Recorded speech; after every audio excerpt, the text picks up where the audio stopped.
States and cities across the nation are knee-deep in red ink. In fact, the Pennsylvania capital of Harrisburg, they're thinking about declaring bankruptcy today.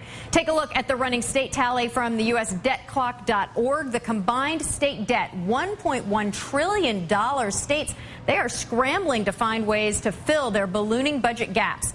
The nonpartisan Center on Budget and Policy Priorities says 5 states are in particularly bad shape: California, Arizona, Illinois, Florida, and New Jersey. They are facing the worst fiscal battles right now. John Schor is the center's deputy director of the State Fiscal Project. John, good to see you. I want to start off talking about New Jersey. They've been making headlines this week. We know they've got an $11 billion deficit. New governor there, Republican Chris Christie.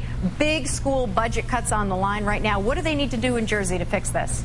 Well, Monica, thanks for having me. What's going on in New Jersey is especially troubling. They have a huge shortfall, as you pointed out, and the governor wants to cut taxes for the richest people and raise them for the poorest people while he's cutting education and a lot of other things.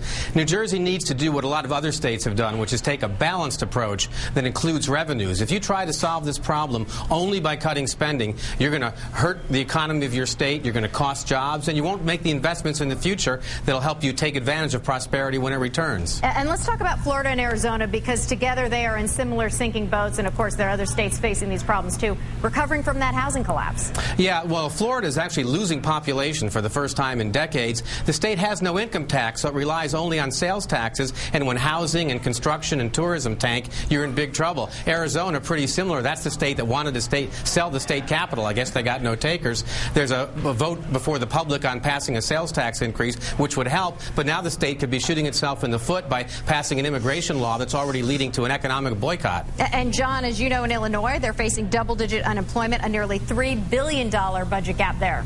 Illinois has a mountain of unpaid bills and debt. The governor, to his credit, has proposed a balanced approach that includes revenues, but the legislature's not there yet.